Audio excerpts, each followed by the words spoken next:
Muy buenos días a todos. Estamos en el programa, comenzando el programa Caminemos Juntos. Es el espacio de CAF, un camino de desenvolvimiento espiritual. Y hoy también, por ser un programa especial, vamos a presentar a quienes están participando del panel. Y está Miriam Nassisi en Buenos Aires, Cristina Cuadrelli en Buenos Aires, Florencia Lluvero en Norteamérica. ¿En qué lugar, Florencia? En Carolina del Norte. En Carolina del Norte. Y nosotros acá en Santa Rosa de Calamuchita, Félix y quien les habla, José.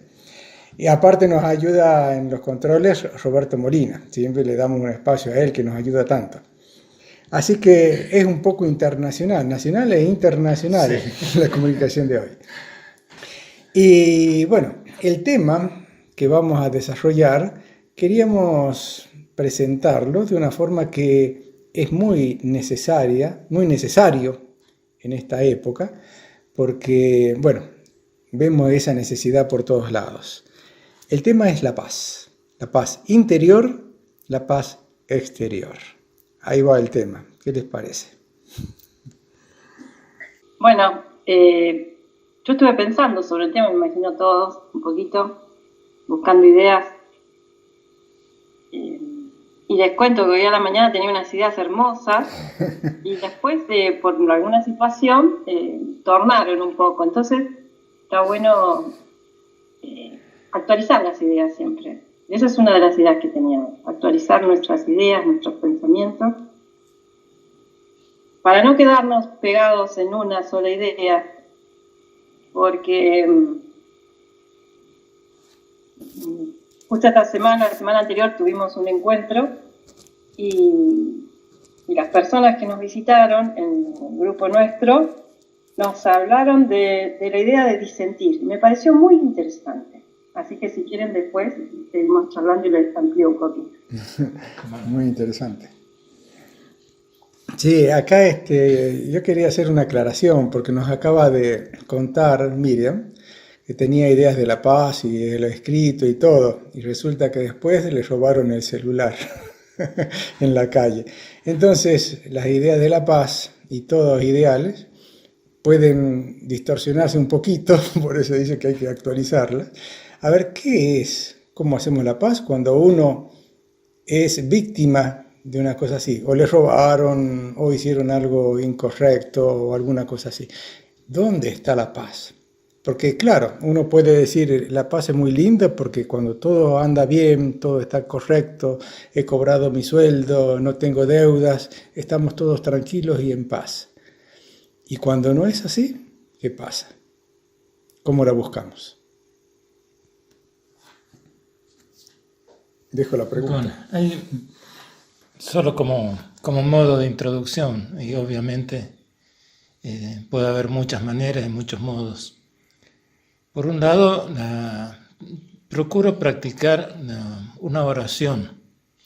En mi caso, en la repetición del nombre de la Divina Madre. Y eso me pone de manifiesto mis contradicciones interiores. Es como tener un norte o una luz encendida que a uno le muestra lo que va y lo que no va. Y está todo mezcladito. Es decir, tenemos adentro, o tengo adentro, ¿no es cierto? Es todo una selva donde hay flores hermosas y donde hay de esas lianas que se pegan y son difíciles de sacar. Y en un momento determinado uno puede encontrarse reaccionando enojado, quizás por un hecho nimio, y investigar qué me trajo hasta acá, por qué estoy así como estoy, qué es lo que ha ocurrido. Y siempre el regreso, la vuelta a la oración para mí es como un ancla. Quizás yo no logre en un momento determinado en que estoy alterado, digamos así, recuperar totalmente la paz. Pero es un ancla que me trae a donde yo quiero estar, por más que me cueste. Entonces me doy cuenta que es un esfuerzo continuo, y ese esfuerzo me demuestra que yo no tengo paz. porque si me tengo que esforzar para tenerla, es porque no la tengo. Es decir, si en mí fuera natural, si yo tuviera siempre una respuesta adecuada, genuina, tranquila, feliz ante cualquier evento, sería como, no sé, como dicen que era Gandhi o algún maestro de esos de orientales, que no se alteran ni se molestan por nada. Veo cuánto nos falta, o cuánto me falta para eso. Sin embargo, creo que vale porque es lo que a mí me muestra cuál es, en general, la condición humana, cómo somos como seres humanos, y quizás en esas pequeñas cosas uno puede encontrar algún grado de explicación de otros fenómenos, conflictos mucho mayores, en donde se llega a las armas, donde muere tanta gente, donde hay tanto enconio, tanto odio, tanta necesidad o deseo de hacerle daño al otro, sea como fuere. Y lo dejo ahí porque hay para mucho. Decían, Félix mencionaba al pasar, y no tanto al pasar, yo creo que intencionalmente, a Gandhi. Y yo trataba de recordar aspectos de su vida y de otras personajes, dice el artículo de la historia, que tuvieron una estrecha relación con la búsqueda de la paz. Y creo que en todos ellos surgió la defensa de la paz a partir de descubrir su propia violencia interior, su propio enojo. Me parece que esto tiene que ver con lo que Miriam inicialmente nos comentaba, que cuando uno está pleno, está aparentemente sereno, puede decir cosas muy bellas y puede tener los pensamientos más profundos. Pero solo basta un instante en el cual nos sentimos fuera de nuestro eje para que cambie nuestro punto de vista, ¿no? Sí. ¿Por qué mencioné intencionalmente a Gandhi? Si uno recuerda, y yo lo recuerdo vagamente, digo, su biografía, su transformación parte a partir de su enojo por la discriminación. Si pensamos en Martin Luther King, también surge a partir de una discriminación y de su reacción con ellos. O si pensamos en la Madre Teresa de Calcuta, también ella reniega de su fuente o reniega de su medio y cree, sinceramente, a través de su prédica, que ella va a encontrar otra manera de ayudar. No estamos calificando el caso, sino estamos viendo cómo el proceso del ser humano es ir y venir. Nosotros hablamos de la forma de la espiral, ir y venir. ¿No? A mí no me robaron el celular, Lidia, José, Félix, Florencia, pero el otro día me encontré saliendo de una institución, luego de haber participado en una actividad, con una gran necesidad de hacer silencio, de volcarme hacia el interior y comenzar a orar. Y ahí descubrí que de alguna manera mi ser interior violento se había conectado con otras violencias exteriores. No sé si es una figura posible. Y necesité caminar varias cuadras repitiendo una oración para volver a encontrarme con mi hija. Creo que de esto podemos decir que es la paz interior, el atisbo de la paz interior. Y que en consecuencia, después seguramente lo abordaremos, la paz exterior tiene mucho que ver con nuestra imposibilidad de sostener nuestra paz interior cada uno de nosotros. Hoy revisando encontré una frase de Gandhi de nuevo que decía: no debes perder la fe en la humanidad. Es un océano. Si algunas gotas son sucias, el océano no está sucio. Sí. Bueno, yo creo que alguna vez tenemos que reconocer, no quiero ser agresiva conmigo, no con ustedes, por favor, reconocer que algo de esto sucio está en nosotros. Que cuando nos identificamos con un lado u otro, cuando necesitamos justificar una razón a otra, y cuando no podemos sobrevolar las diferencias, y no estoy hablando del y censos de descontinuidad nos va a enriquecer, ahí estamos generando falta de paz. Sí. Estamos alimentando esas gotas sucias. Estamos alimentando la confrontación a través de la justificación. No sé cómo lo ven ustedes. A mí me gustaría preguntarle a Florencia, ya que tenemos acá una conexión con Carolina del Norte en vivo, ¿cómo ve Florencia ahí, esa ciudad tan lejana de nosotros, quizás con otra cultura? ¿Se vive una paz? ¿Hay una tensión social? ¿O cómo es la situación desde la óptica de la paz allá? Es difícil mantener la paz desde cualquier lugar que estemos, ¿no? Porque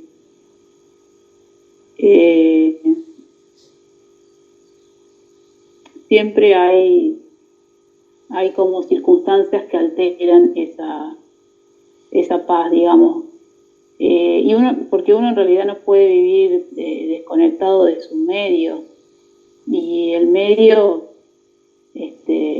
nos está poniendo totalmente siempre a prueba, digamos, en esa paz. Y siempre hablando un poco, retomando el ejemplo que decía Cristina sobre Gandhi, él todo el tiempo es puesto a prueba para ver si en algún momento, digamos, esa paz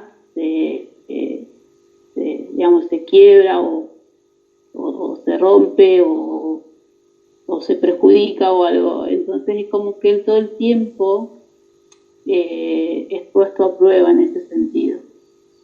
Y porque por ahí a lo mejor uno puede sentir que en algunos momentos es capaz, pero en otros momentos, digamos, esa paz se pone a prueba. Y ahí es un ejercicio que yo considero, y retomo un poco también lo que mencionaba el señor Félix,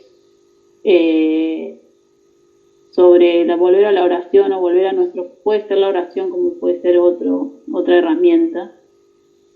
Para mí la oración también creo que es un punto que nos conecta con algo diferente o con nuestro ser interior o con lo que uno considera importante, ¿no? Y más aún, a ver, en estas circunstancias por ahí donde uno está afuera, digamos, viviéndolo un poco desde acá, y uno por ahí no tiene los medios a los que recurriría estando en su lugar, que por ahí son, no sé, sus seres queridos, o sea, puede seguir recurriendo, pero la distancia es importante, y no hay por ahí, digamos, no es inmediato, ¿no? Entonces, por ahí la diferencia es un poco esa, ¿no? Los medios cambian, pero la sensación es la misma. Y yo he estado también en Argentina y he sentido eso, digamos, de ser puesta a prueba, a ver si sos si esto que haces o que practicás es así realmente. Y incluso nuestra familia siempre nos pone a prueba, es la que más nos pone a prueba. Yo creo que la familia de uno, los seres más queridos o los amigos son los que uno están siempre poniéndolo a prueba en ese sentido. Pero uno también es un mensaje de la paz, y yo creo que también estando en otros lugares o conectando con otras personas, uno es mensaje de su paz o no paz, como decía Cristina, también de lo que forma nuestras gotas sucias o nuestras partes oscuras o nuestras partes violentas, porque todos también nos enojamos por cosas. Yo acá, por ejemplo, me enojé porque acá, que en Argentina no nos sucede, y por ejemplo, desde acá uno es penado, digamos, es penado por cualquier cosa que uno se retrase en entregar. Yo pedí un libro y si me retrasé en entregarlo, me cobran. Si me cobran y no quiero que me cobren, bueno, tengo que llevar acá, así sea $1, tengo que llevar un procedimiento tengo que hacer un procedimiento legal, digamos, ¿no? O sea, así sea $1. Y es algo que, por ejemplo, yo en Argentina nunca fui puesta a prueba por eso. Yo me puedo enojar y podía hablarlo y podía solucionar el tema. Y acá es diferente en ese sentido. Entonces yo también me veo puesta a prueba en cosas que sí van a tener una pena grave, y ese enojo uno también lo lleva porque es injusto, porque uno puede tener su justificación y es injusto, pero funciona de otra manera en otro país. Y algo que, por ejemplo, en Argentina para mí por ahí sería más fácil resolverlo hablando, acá no funciona hablando. Entonces, funciona enviando una carta de documento o expresándose de otra forma. Claro. Y para mí es violento. Es violento. En otras culturas. Y uno se va como guardando todos esos enojos, ¿no? También. Y bueno, cómo los trabaja es importante, porque si no uno a veces llega a explotar también, si uno se va guardando todo eso. Claro. Bueno, qué interesante todos esos panoramas, porque yo quería rescatar también una cosita, eso de los grandes personajes como Gandhi, Martin Luther King, que la paz de ellos no es una paz indiferente, es como una paz activa, comprometida con una justicia, con un compromiso social, no sé, en el caso de Gandhi por la libertad de la India y en el caso de Martin Luther King por la igualdad social entre negros y blancos. O sea, la paz, incluso pierden la vida, los dos pierden la vida, los matan. Y sin embargo, creo que ellos han tenido una paz. Qué interesante sería pensar eso, que no es la paz indiferente, que es que a uno no le pase nada, que no está comprometido, sino que es esa paz que hace que uno tenga que dar pasos siempre hacia un compromiso social, ¿no? De acuerdo con su idea. Me parece algo muy importante. ¿Qué pasa cuando me enojo con algo y no digo nada? Y me enojo con otra cosa y no digo nada. Y me apareció esta idea porque la leí hace poco y justo este año compré un librito. Esto de gestionar, aparte me encanta la palabra, gestionar mis emociones, ¿sí? Porque parece como si fuera una gestión, así como voy a hacer un tema de papeles, gestiono mis emociones. Me parece una palabra tan ligera, tan linda para decir, bueno, ¿cómo gestiono mis emociones? ¿Qué son? Y pensaba yo, hoy justo había garabateado la idea de enseñarle a los niños, porque eso también mencionaba un poco el libro que yo estaba leyendo. Y recién, caminando en la calle, iba un papá con dos chiquitos, y una de las nenitas iba... Y entonces el papá se da vuelta y le dice, a ver, pensemos, ¿qué te pasa? ¿Por qué? ¿Cuál es el problema? Le dice, pero de buena manera, ¿no? Muy buena manera. Dice, pensemos juntos. Y yo dije, eso es gestionar las emociones. Alguien que me ayude a mí a darme cuenta que me enojé, que me frustré, que me agarró rabia. O sea, si yo aprendo de chico a gestionar esto, reconocer mis estados, me parece que más de grande me va a ser un poco más fácil darme cuenta que, bueno, me agarra angustia, me agarra tristeza, tengo alegría, o sea, y tengo que convivir y conducir eso. O voy a un lugar donde alguien me dice algo, estoy en una reunión, y esto retomo la idea del disenso que me pareció muy interesante para...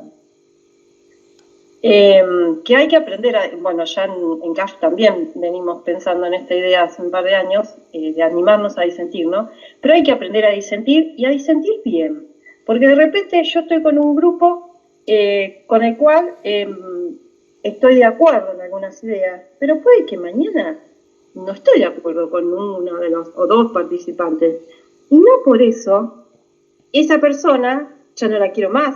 Claro. O se generará un odio. O sea, aprender a disentir. Y me parece como muy interesante aprender a disentir y a disentir con responsabilidad, con coherencia cada uno, y aprender a expresar esa reacción al disentir con respeto para los demás y para mí.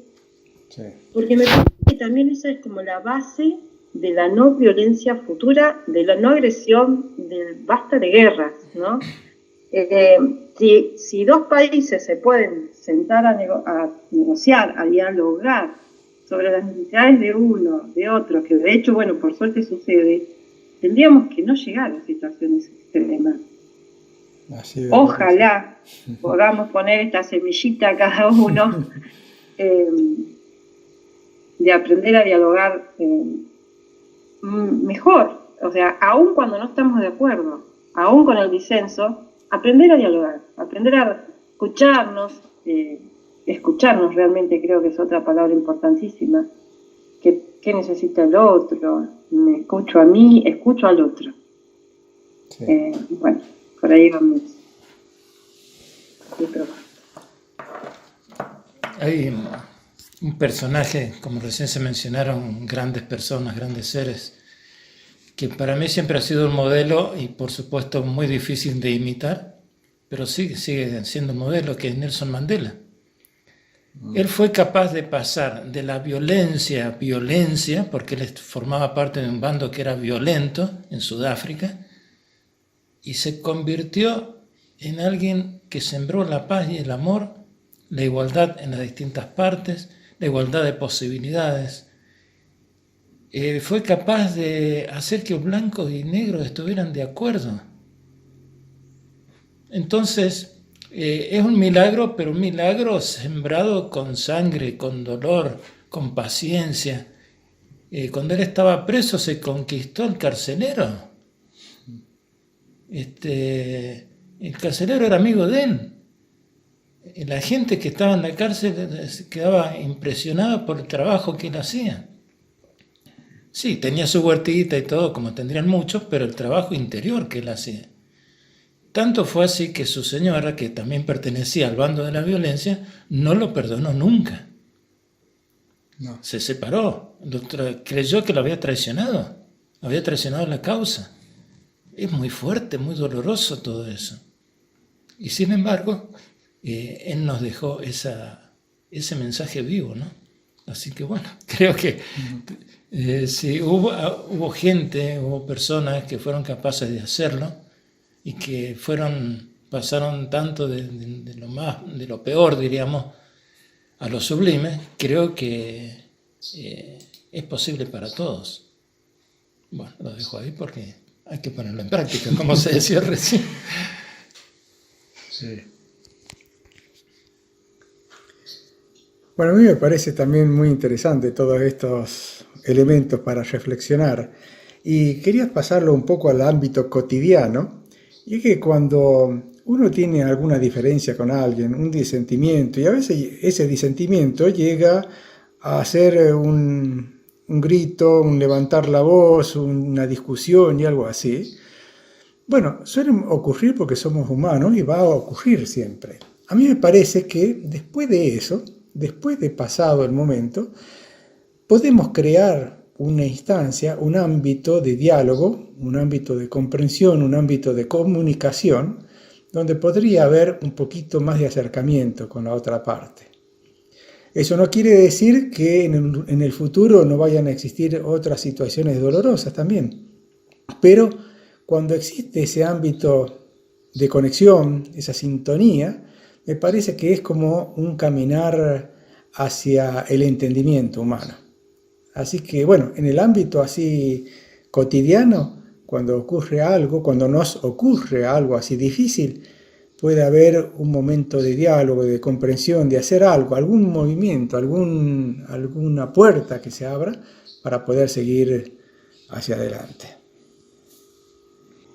Todos nosotros tenemos alguna que otra experiencia como docente formal o circunstancial y nos ha ocurrido que hasta que el otro no se apropie de lo que decimos o lo que intentamos transmitirle, es inútil, no se lo podemos prestar.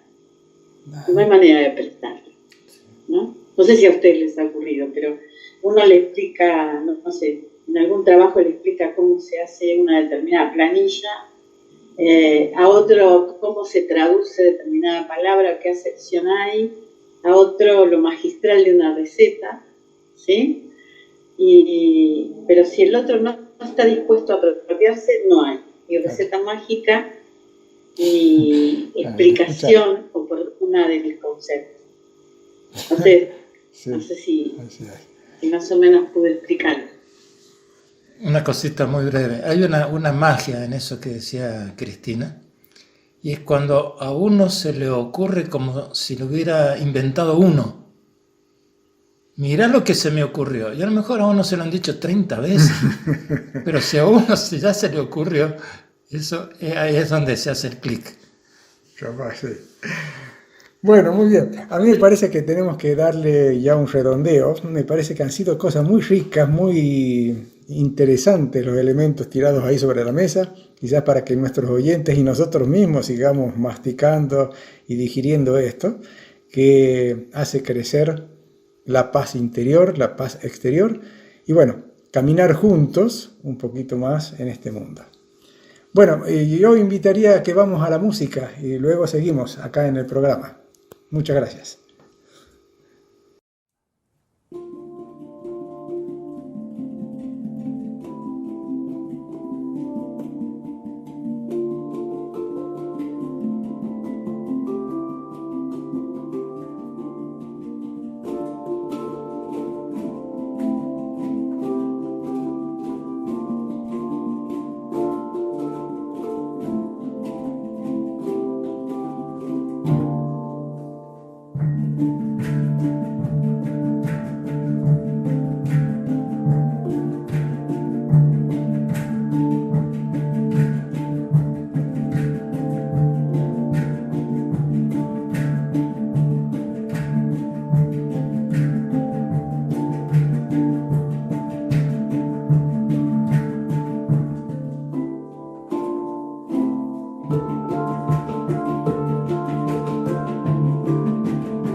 Hemos escuchado un grupo formado por 20 instrumentistas tocando un instrumento llamado handpan.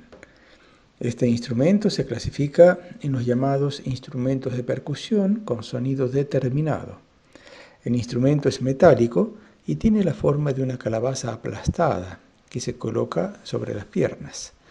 Se ejecuta golpeando con las manos en distintas partes de la esfera, produciendo así diversas alturas en los sonidos.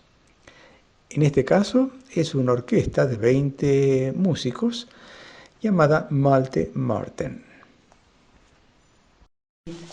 Bueno, continuamos en el programa Caminemos Juntos y estamos con la entrevista con la señora Mabel Petrini.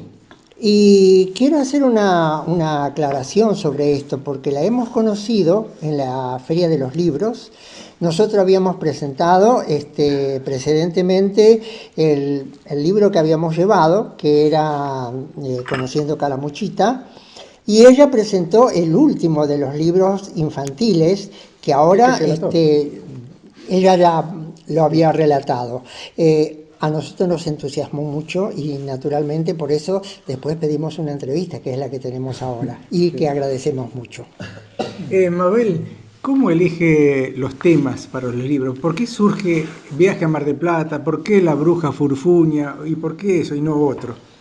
Bueno, Entrena Mar del Plata surge de un juego con mis nietos. Por eso es que convoco a los adultos, convoco a los tíos, a las tías, a que se animen a escribir lo que viven con los niños. Las vivencias. Claro. Las vivencias. Porque no hace falta publicarlo. Uno lo pone en una hojita, le pide al niño que la niña que haga el dibujito y lo deja junto. El día de mañana ese niño va a encontrar, esa niña va a encontrar un tesoro inmenso en eso que quede escrito. Bueno, el primero surge por un juego en donde nuestros nietos nos hacen sentar, yo les cuento a los oyentes para que se rían, mi marido y yo somos muy grandotes los dos, muy grandotes, y nos hacen sentar en una silla chiquitita, mis nietos, bajitas, de las que después no podíamos salir, nos hacen sentar allí, y ellos inventan que era un viaje a Mar del Plata. Ahí van en los asientos del ómnibus. Y entonces, del tren. Y entonces, bueno, ahí surge, bueno, yo hago la poesía, mi hija hace la canción basada en esa poesía, y bueno, ahí surge el primero. El segundo, como ya les dije, por el tema del COVID, sí, que era un poco dejar también un registro de lo que pasó en esa etapa. El bicho de porquería. Tan triste que fue el tema del COVID. El tercero, La Bruja Furfuña, surge más que nada de ver a estos niños de la escuelita Pascual Pringles, de los que les hablé antes, que es la escuela que visitamos con mi marido y con mi hija y con amigas y con un grupo de amigos extraordinarios que siempre colaboraron con nosotros para que no le falte nada a esos niños. Y porque profundamente creo que nuestra única inversión tiene que ser la educación. Que la única posibilidad de salida absoluta en este país tiene que ser a través de la educación. Sí. Por supuesto que valoro y creo también en el camino espiritual. Creo que cuando uno mejora uno por dentro y uno sana por dentro, eso hace bien a la sociedad. Cuando uno es sano, lo que uno transmite también es sano.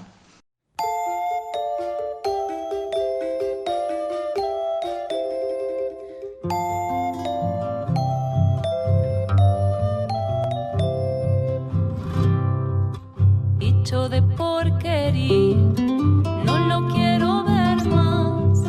Quiero jugar con mis amigos y la vacuna no está.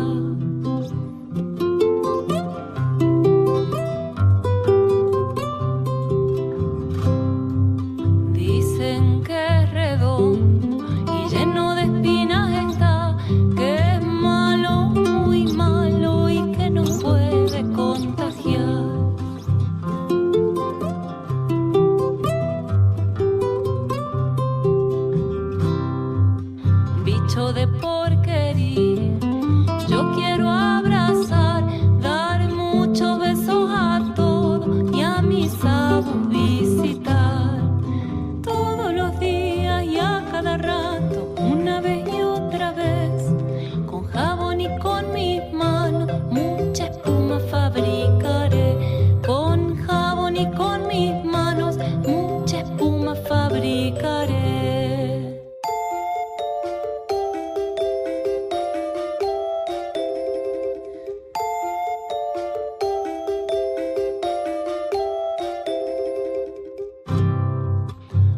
mundo de porquería.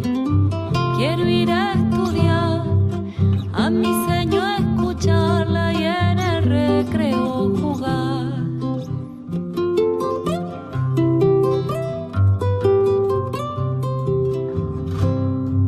Coronavirus andante, quiero bicicletear, encerrarte en una caja y no verte nunca más.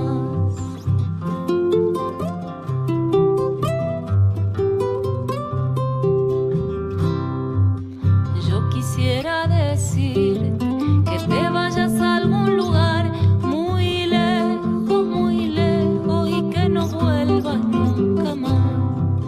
Todos los días y a cada rato, una vez y otra vez, con jabón y con mis manos, mucha espuma fabricaré. Con jabón y con mis manos, mucha espuma fabricaré.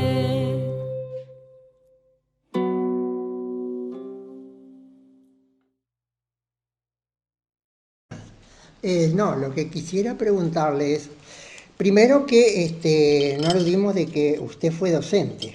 Sí. Nos gustaría saber, decir, qué ejerció en la docencia, y nos gustaría saber cómo surgió su inclinación por el tipo de estudio que realizó.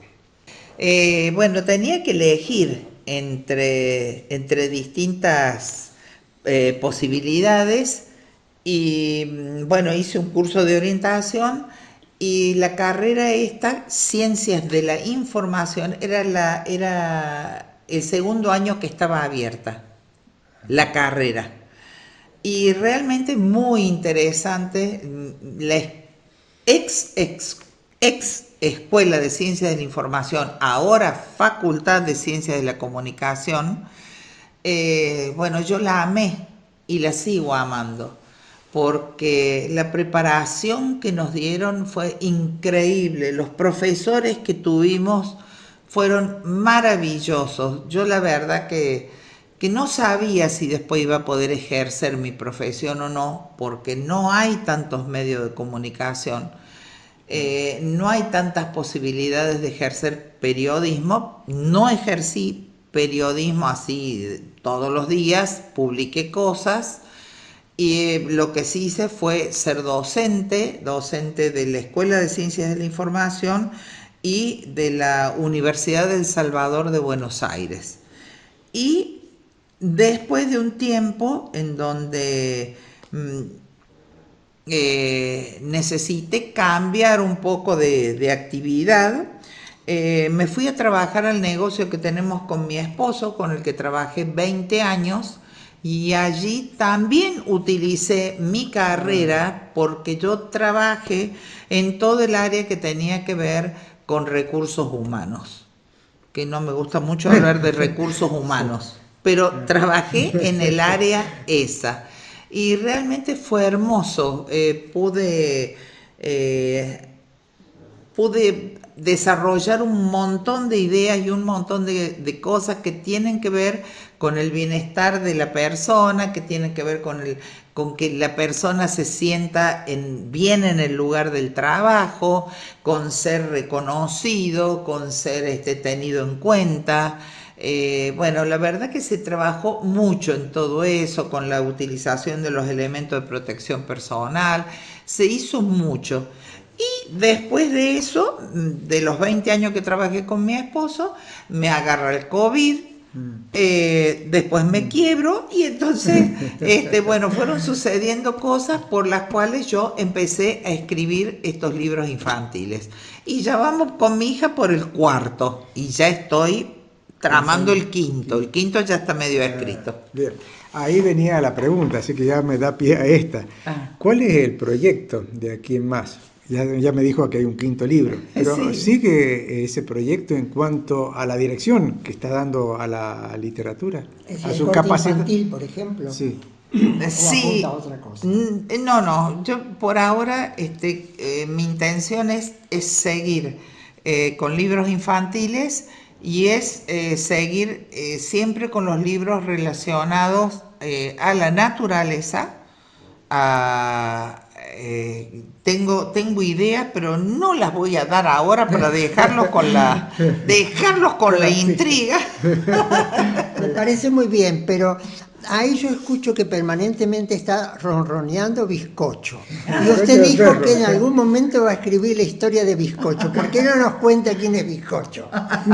Bueno, Bizcocho es mi perrito que me sigue a todos lados, que ladra cuando no tiene que ladrar, por ejemplo, cuando me están haciendo una entrevista o qué sé yo. Bueno, es un perrito que es muy chiquito, pero que él está convencido que es un gran Doberman asesino. Entonces él ladra a todo el mundo, le muerde los talones a todo el mundo y bueno, es bastante cascarrabias y bueno, es mi perro amado, hace yoga conmigo, con eso les digo todo. Tiene 10 años Bizcocho. Tiene 10 añitos. No, pero digo, ¿va a tener ahora la historia escrita? No sé, sí, mis nietos me piden la historia de Bizcocho, pero en realidad el quinto y el sexto libro ya tienen, el quinto ya está la mitad escrito, me falta la segunda mitad, pero tengo que investigar para escribir esta segunda mitad. Con mi hija nos fuimos y estuvimos 2 días en una comunidad comechingona que...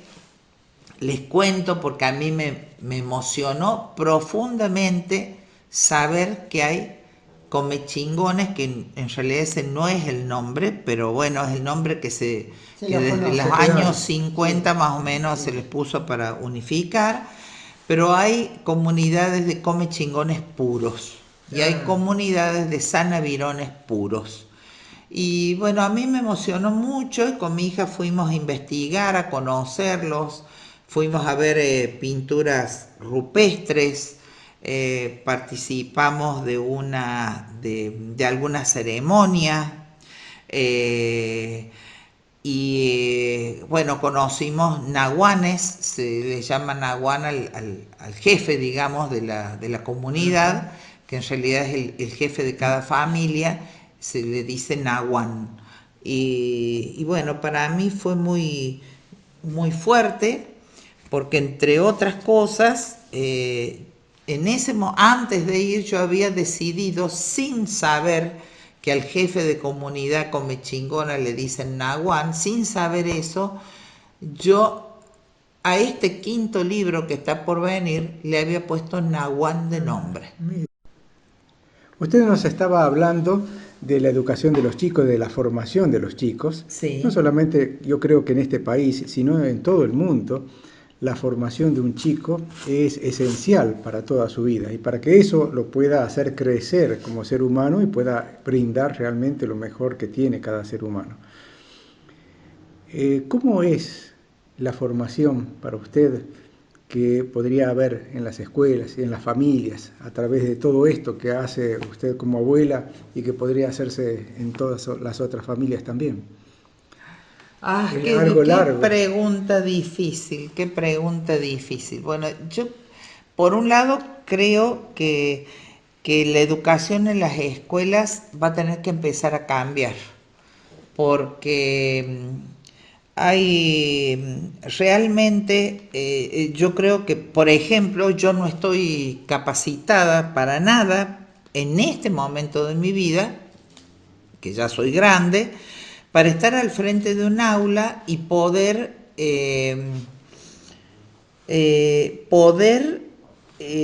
adaptarme a todos los cambios terribles que ha tenido, terribles, buenos y malos. Depende de cómo uno los usa, ¿no es cierto?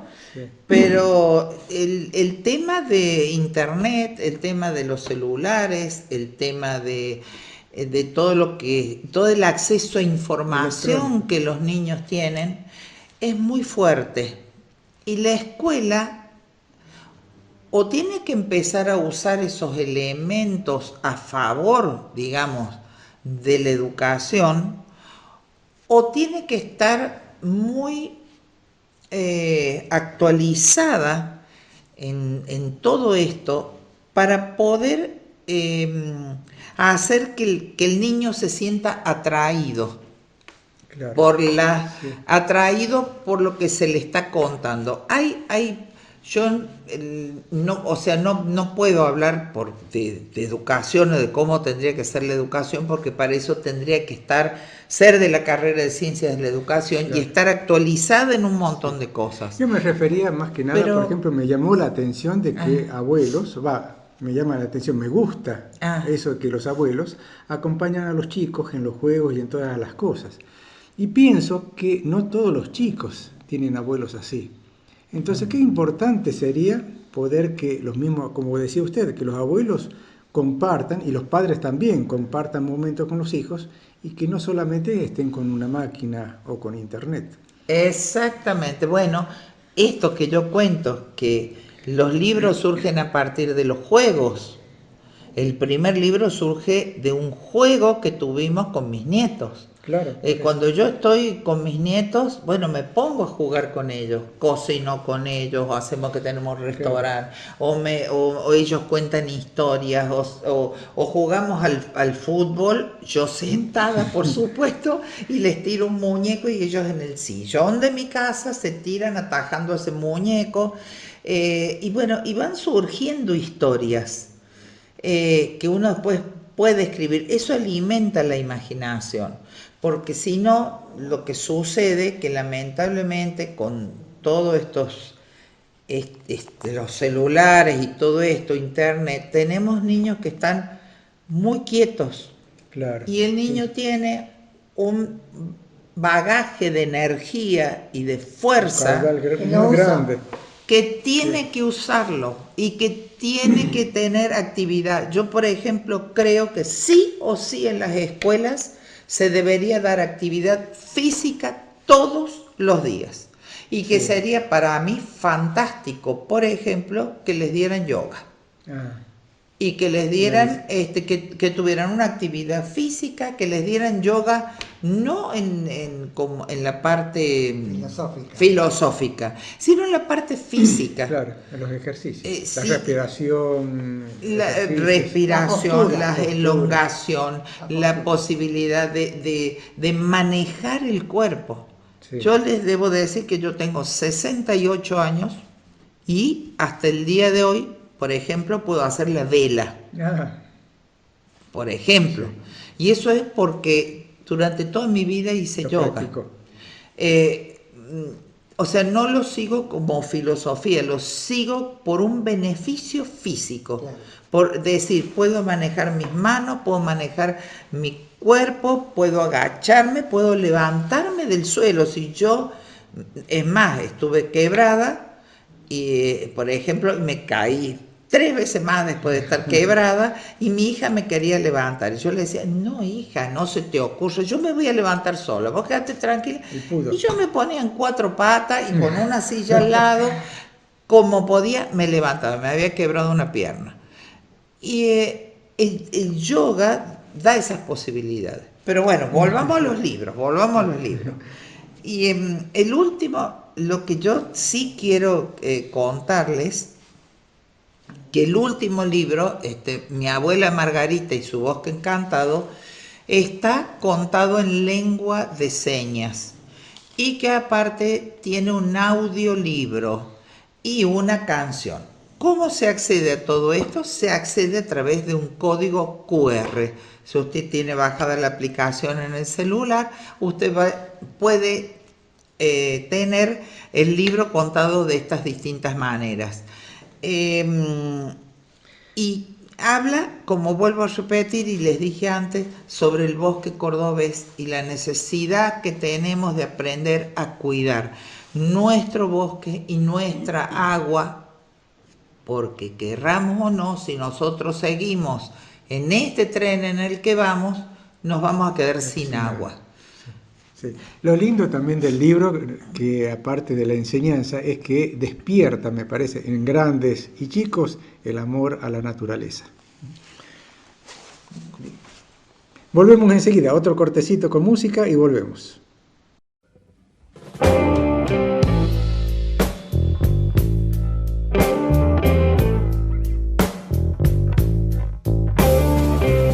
Me dicen bruja furfuña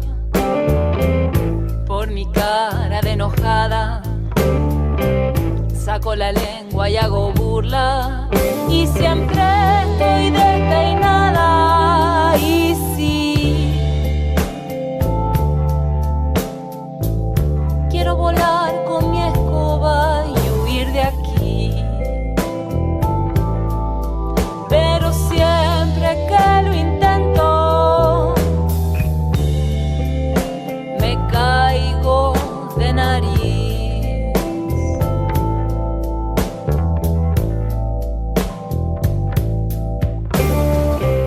Me dicen bruja furfuña por mi entrecejo fruncido, porque pateo la basura y no tengo ni un amigo. Y sí, quiero volar con mi escoba y huir de aquí, pero siempre que lo intento me caigo de nariz.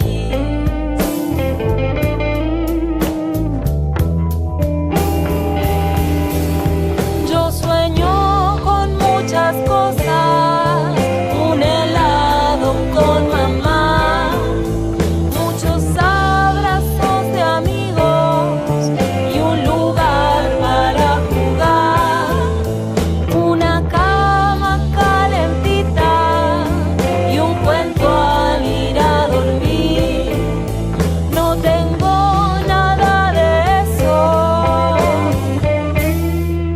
por eso me porto así.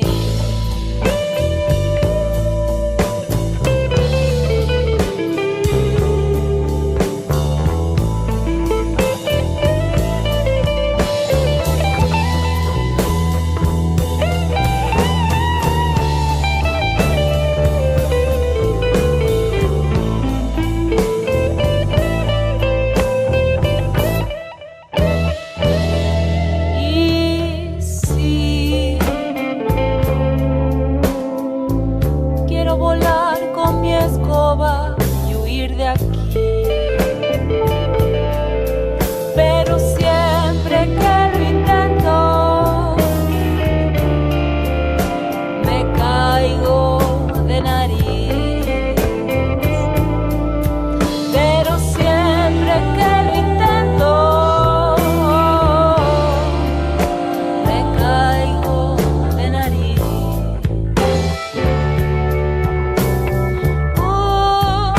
Me caigo de nariz.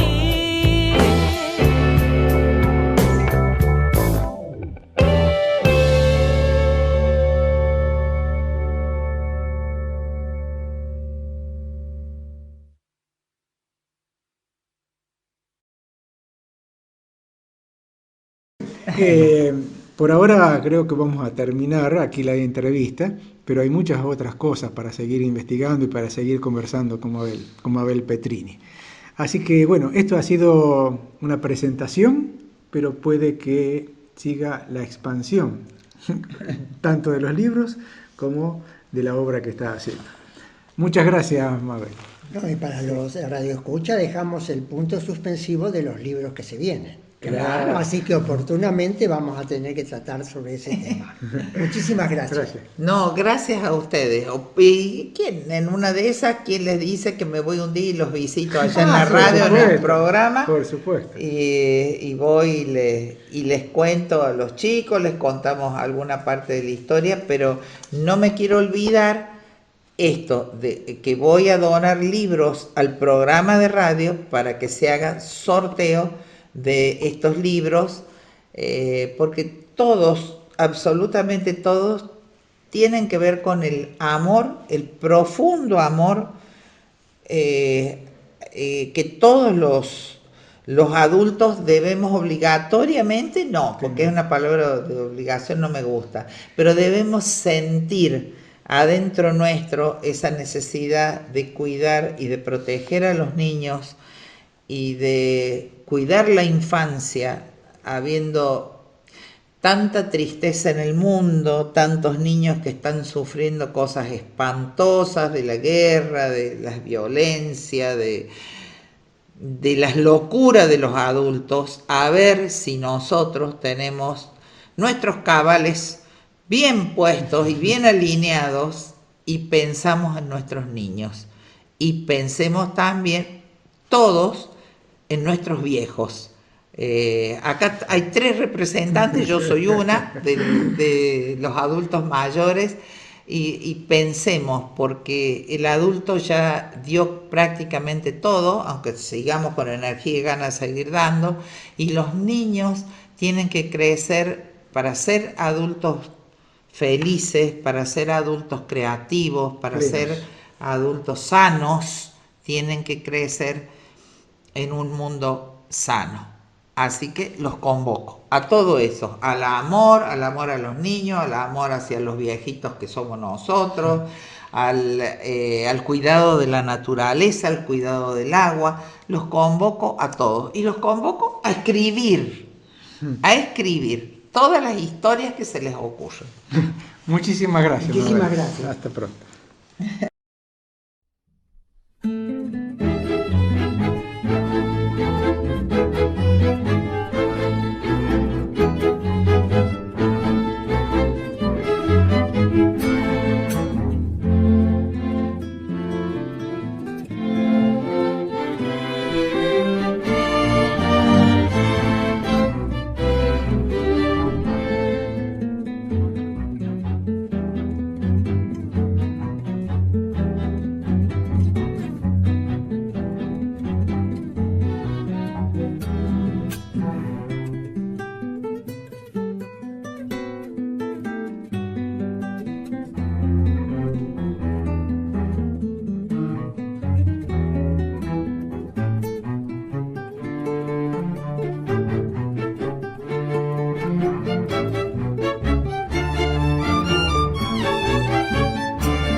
Durante la nota que efectuamos, hemos escuchado 2 canciones compuestas y cantadas por la hija de Mabel Petrini que acompañan los cuentos Ese bicho de porquería y el otro titulado La bruja furfuña.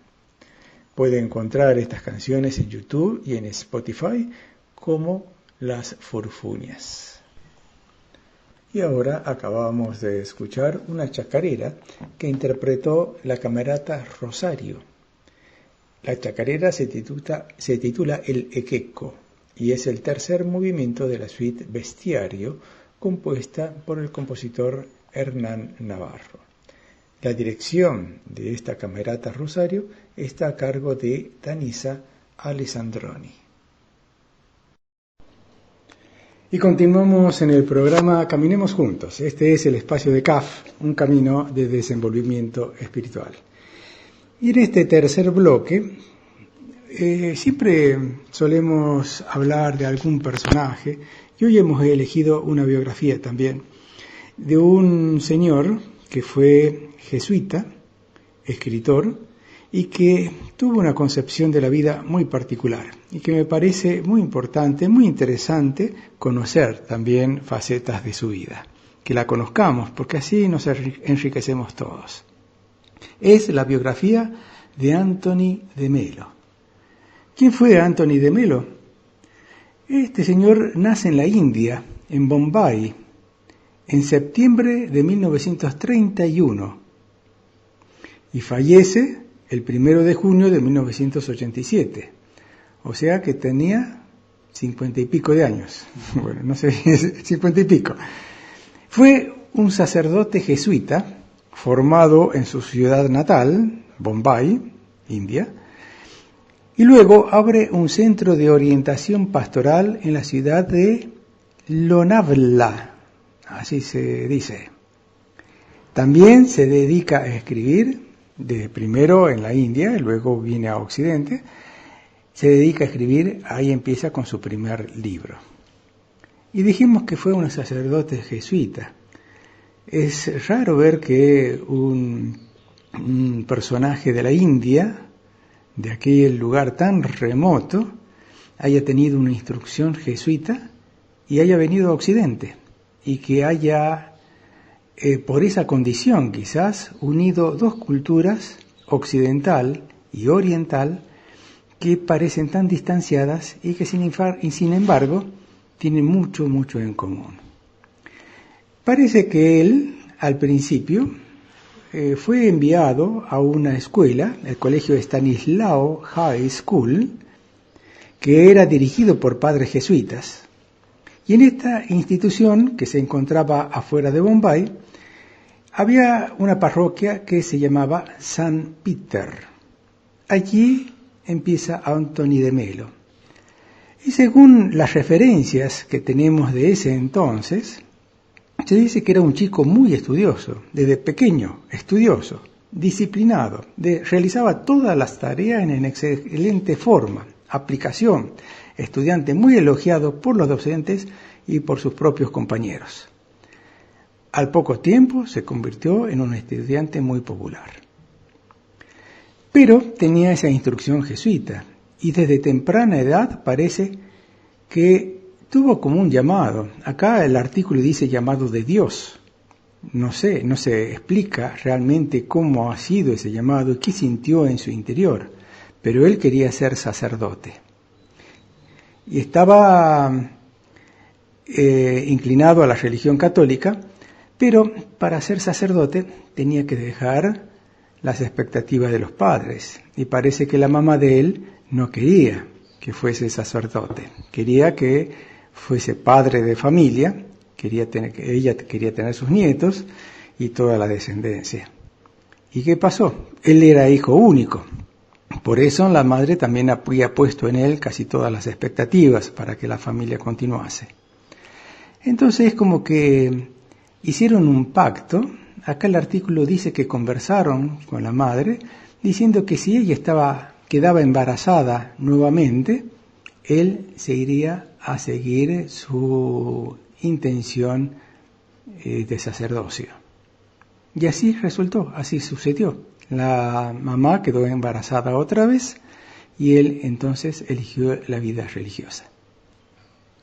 Sí, todo un personaje muy, muy especial. Cuando uno ve sus escritos, muchos de ellos son como digamos, relatos, no más que relatos, transcripciones de conferencias o de seminarios o de trabajos que él ha hecho con mucha gente. Él era también un psicólogo muy conocedor del alma humana, y como, digamos, una interpretación muy personal de mi parte, al haber leído algunas cosas de él que me parecieron muy sanas, muy buenas, muy inteligentes, para mí él era un místico. Y pretendía, quizás quería que trasladar, compartir con los demás esa visión que él había adquirido de libertad interior por una parte y de comprensión del ser humano y de unión con lo divino. A mí me parece que es, en el fondo, hacia donde él apuntaba: enseñar a los demás lo que él había adquirido y seguía adquiriendo en un trabajo continuo, donde él se da cuenta, descubre en sí mismo cosas que hace, que quiere trasladar, que quiere, digamos, compartir, y entre ellos, yo no sé cómo llamarlo, diría que es un despertar continuo, dinámico, de no quedarse, de darse cuenta cómo funciona nuestra mente, nuestra psiquis, nuestros corazones, no engañarnos en cuanto a lo que nosotros nos hemos propuesto en la vida, ver las trampas que nos hace la mente y el corazón. Bueno, pero él lo dice de tal manera, él, digamos, transmite eso con una presencia, con una fuerza que era contagiosa. Él aceptaba personas de todos los credos, él aceptaba personas que no fueran religiosas en sus retiros. Él tiene una visión muy amplia, no tenía ningún problema en citar y en estudiar cosas que fueran de origen del budismo o del hinduismo, siempre que le sirviera hacia donde él quería apuntar. Desde esa óptica, desde mi visión bastante simplista y bastante estrecha probablemente, me doy cuenta de que era una persona que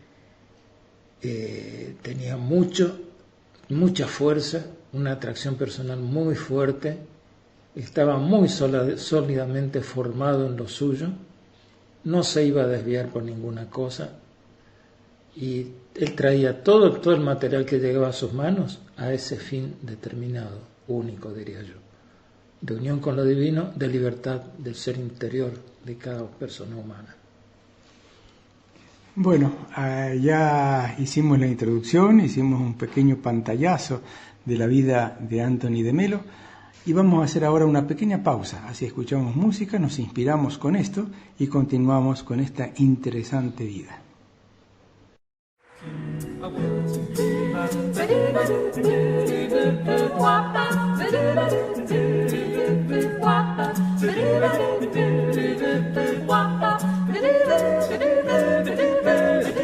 A buzzard took a monkey for a ride in the air. The monkey thought that everything was a square. The buzzard tried to throw the monkey off of his back. The monkey grabbed his neck and said, "Now listen, Jack. Straighten up and fly right. Straighten up and stay tight. Straighten up and fly right. Cool down, Papa, don't you blow your top. Ain't no use in diving. What's the use in jiving? Straighten up and fly right. Cool down, Papa, don't you blow your top. The boss had told the monkey, "You are choking me. Release your hold and I will set you free." The monkey looked about and right dead in the eyes. Your story's so touching, but it sounds just like a lie. Straighten up and fly right. Straighten up and stay tight. Straighten up and we'll stay Straighten up and fly right. Straighten up, Cool down, Papa, don't you blow your top.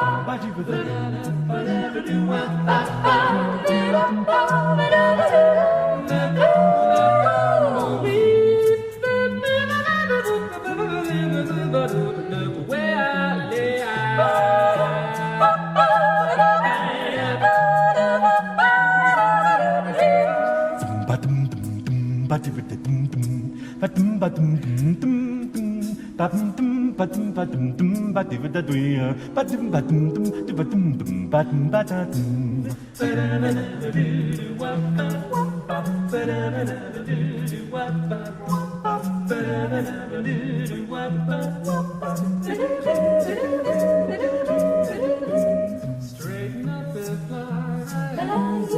Straighten up and stay tight.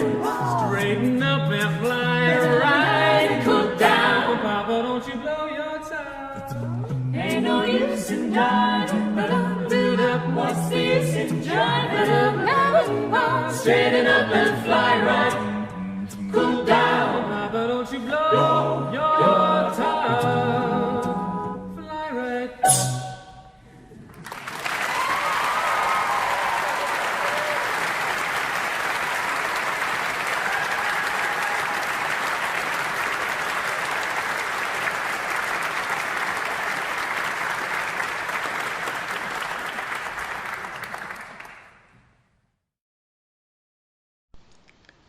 La canción escuchada se titula Straighten Up and Fly Right. Algo se puede traducir como enderézate y vuela hacia la derecha. Endereza y vuela a la derecha. Una canción del conocido músico Nat King Cole, músico estadounidense, nacido en Alabama, y que fue un cantante pianista de jazz. Es considerado uno de los mejores pianistas de la era del swing y uno de los mejores cantantes de jazz. Ha vendido más de 75 millones de discos en todo el mundo. La interpretación de esta canción estuvo a cargo del grupo Voces 8, que es un octeto a capela de Inglaterra. Este grupo ha actuado internacionalmente y han grabado música clásica, música de jazz, pop y sus propios arreglos. Es un grupo que comenzó en el año 2005 y ha actuado en distintos países del mundo hasta el presente. De Nat King Cole, Straighten Up and Fly Right, interpretado por el grupo vocal de Inglaterra, Voces 8. Estás escuchando En la Mejor Onda, nuestro programa Caminemos Juntos, en Flash FM 107.7 de Santa Rosa de Calamuchita, Córdoba, Argentina. Caminemos Juntos es una invitación de CAF, un camino de desenvolvimiento espiritual. Podés sintonizarnos directamente todos los domingos de 9 a 10:30 de la mañana o a través de internet poniendo en la barra de direcciones Flash Caminemos Juntos, haciendo un clic donde dice en vivo. O bien en YouTube, donde están puestos todos los programas, poniendo CAF Caminemos Juntos y haciendo un clic en la solapa de videos. El sitio de CAF en la web es www.caf.org.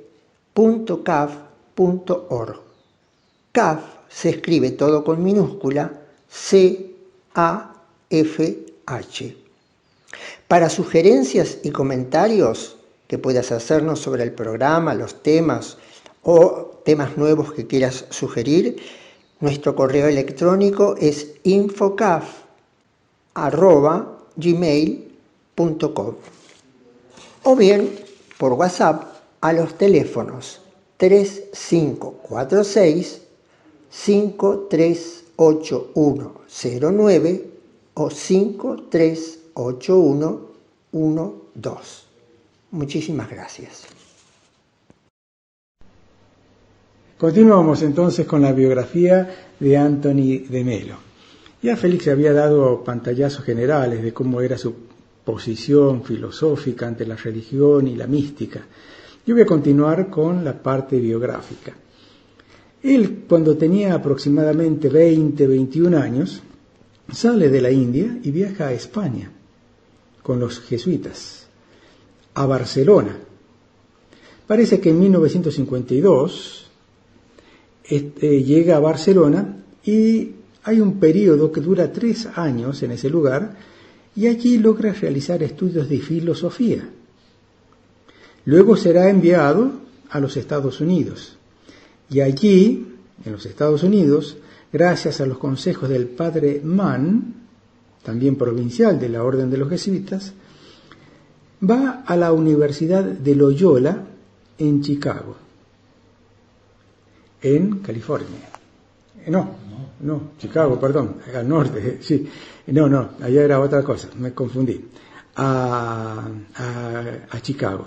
Y se forma allí como psicólogo. Aprende el método de Carl Rogers, el cual le sirve para dirigir sin dirigir, que esa es la filosofía de este señor. Y por esa razón se convierte en un líder de la congregación. Ya vimos que esa calidad, esa cualidad, esa especialidad que tenía él desde pequeño, de ser prolijo, de ser estudioso, de ser aplicado y de ser líder, se empieza a manifestar también en esta época de la vida. No solamente su preparación, el estudio y la dedicación que tiene a las cosas, sino que se va perfilando que es un alma que va a dirigir. Y así empieza a escribir, continúa escribiendo, porque ya venía escribiendo desde hace tiempo, especialmente cuentos con moraleja, diría, cuentos con enseñanza, cuentos con profundidad que revelan aspectos del alma humana y que son, ¿cómo es? Eso que decía, enseñanzas para el aprendizaje del alma.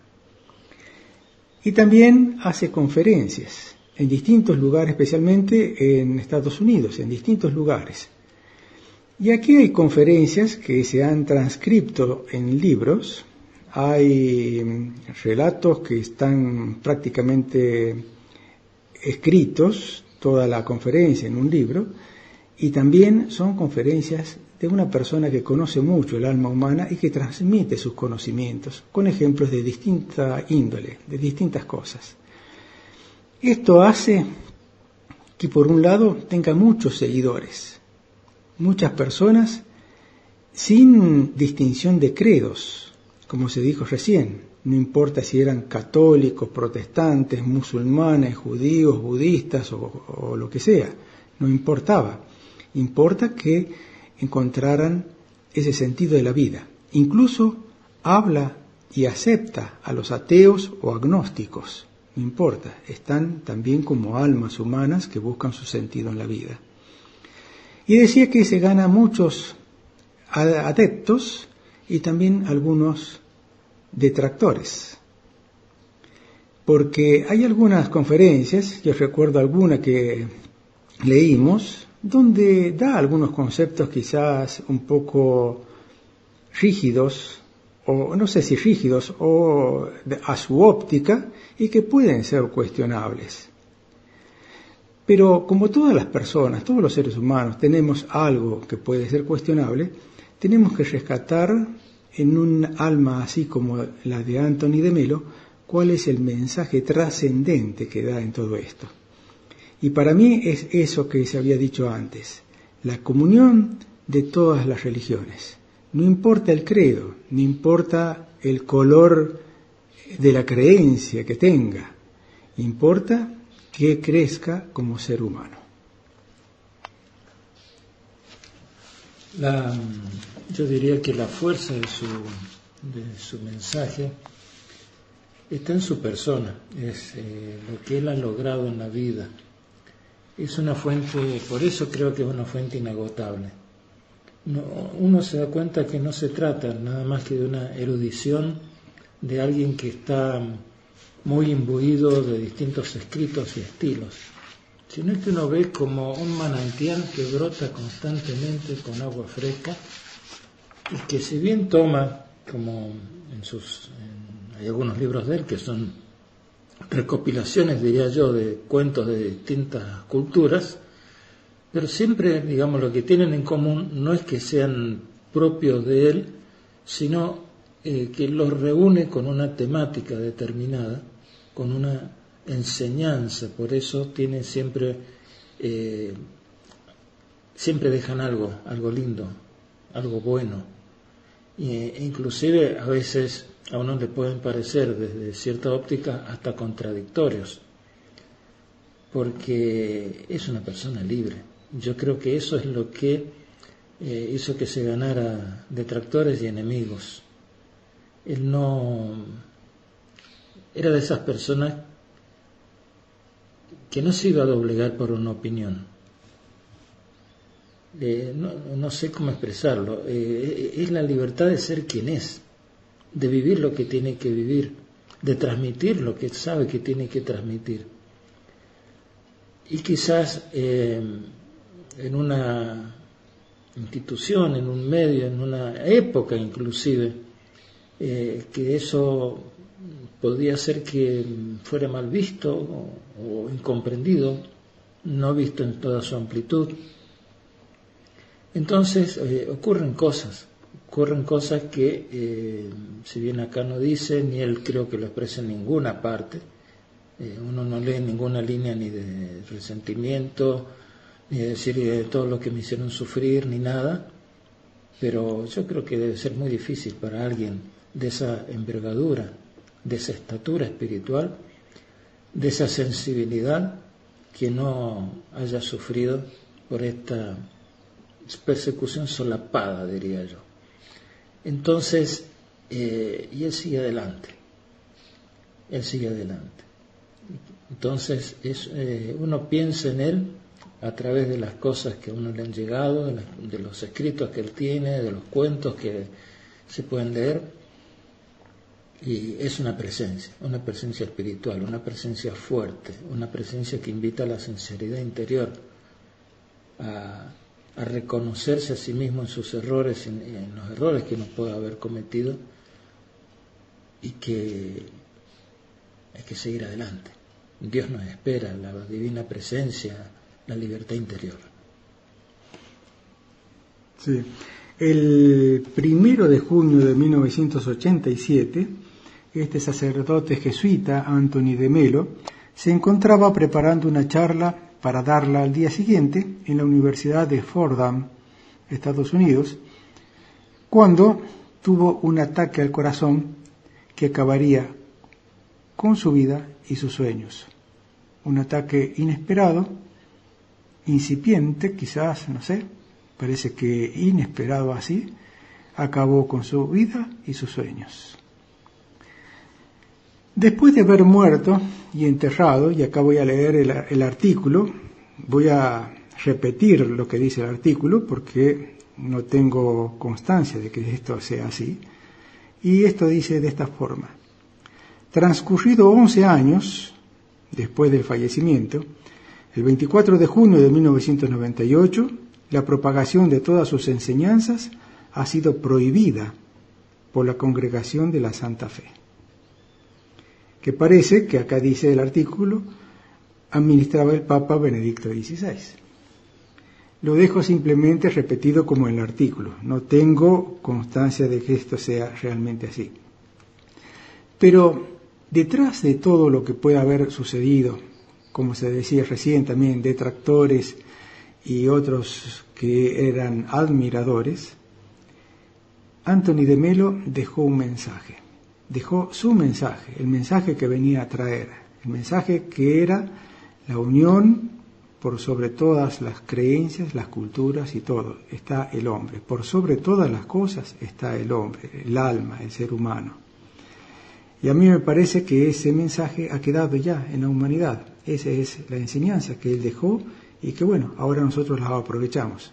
Por eso este comentario que tenemos aquí en Caminemos Juntos es un poco para reivindicar su idea, para agradecer su trabajo y para tenerlo también en la memoria. ¿Algo más?